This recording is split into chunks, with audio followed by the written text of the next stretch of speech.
नमो भगवते वासुदेवाय। कामदा एकादशी चैत्र शुक्ल पक्ष में कामदा नाम की एकादशी होती है। कहा गया है कि कामदा एकादशी ब्रह्महत्या आदि पापों तथा पिशाचत्व आदि दोषों का नाश करने वाली है। इसके पढ़ने और सुनने से वाजपेय यज्ञ का फल मिलता है। व्रत विधि 01 एकादशी व्रत में भगवान विष्णु के चतुर्भुज रूप की पूजा की जाती है। 02 व्रत के दिन सूर्योदय काल में उठें, स्नान कर व्रत का संकल्प लें। 03 संकल्प लेने के बाद भगवान विष्णु की पूजा करनी चाहिए। 04 उनकी प्रतिमा के सामने बैठकर श्रीमद् भागवत कथा का पाठ करें। 05 एकादशी व्रत की अवधि 24 घंटों की होती है। 06 एकादशी व्रत में दिन के समय में श्री विष्णु जी का स्मरण करना चाहिए। 07 दिन व्रत करने के बाद जागरण करने से कई गुना फल प्राप्त होता है। 08 इसलिए रात्रि में श्री विष्णु का पाठ करते हुए जागरण करना चाहिए। 09 द्वादशी तिथि के दिन प्रातः काल में स्नान कर भगवान श्री विष्णु की पूजा करें। 10 किसी जरूरतमंद या ब्राह्मणों को भोजन व दक्षिणा देकर व्रत का समापन करें।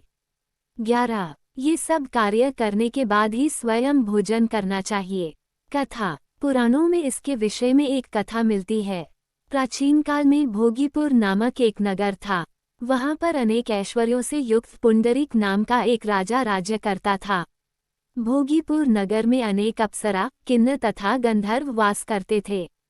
उनमें से एक जगह ललिता और ललित नाम के दो स्त्री पुरुष अत्यंत वैभवशाली घर में निवास करते थे। उन दोनों में अत्यंत स्नेह था, यहाँ तक कि अलग अलग हो जाने पर दोनों व्याकुल हो जाते थे। एक दिन गंधर्व ललित दरबार में गान कर रहा था कि अचानक उसे अपनी पत्नी की याद आ गई। इससे उसका स्वर, लय एवं ताल बिगड़ने लगे। इस त्रुटि को कर्कट नामक नाग ने जान लिया और यह बात राजा को बता दी।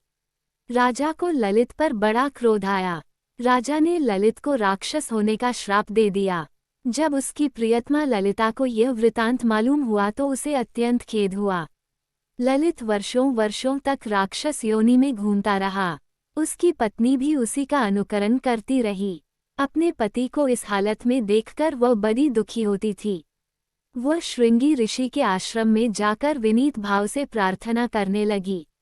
उसे देखकर श्रृंगी ऋषि बोले, हे सुभगे, तुम कौन हो और यहाँ किस लिए आई हो? ललिता बोली, हे मुने, मेरा नाम ललिता है। मेरा पति राजा पुंडरीक के श्राप से विशालकाय राक्षस हो गया है। इसका मुझको महान दुख है। उसके उद्धार का कोई उपाय बतलाए। श्रृंगी ऋषि बोले, हे गंधर्व कन्या, अब चैत्र शुक्ल एकादशी आने वाली है, जिसका नाम कामदा एकादशी है। इसका व्रत करने से मनुष्य के सब कार्य सिद्ध होते हैं। ऐसी ही अनेकानेक पोस्ट पढ़ने के लिए हमारा फेसबुक पेज श्री जी की चरण सेवा को लाइक एवं फॉलो करें।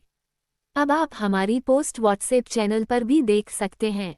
चैनल लिंक हमारी फेसबुक पोस्टों में देखें। यदि तू कामदा एकादशी का व्रत कर उसके पुण्य का फल अपने पति को दे तो वह शीघ्र ही राक्षस योनि से मुक्त हो जाएगा और राजा का श्राप भी अवश्यमेव शांत हो जाएगा। ललिता ने मुनि की आज्ञा का पालन किया और एकादशी का फल देते ही उसका पति राक्षस योनि से मुक्त होकर अपने पुराने स्वरूप को प्राप्त हुआ। फिर अनेक सुंदर वस्त्राभूषणों से युक्त होकर ललिता के साथ विहार करते हुए वे दोनों विमान में बैठकर स्वर्गलोक को प्राप्त हुए।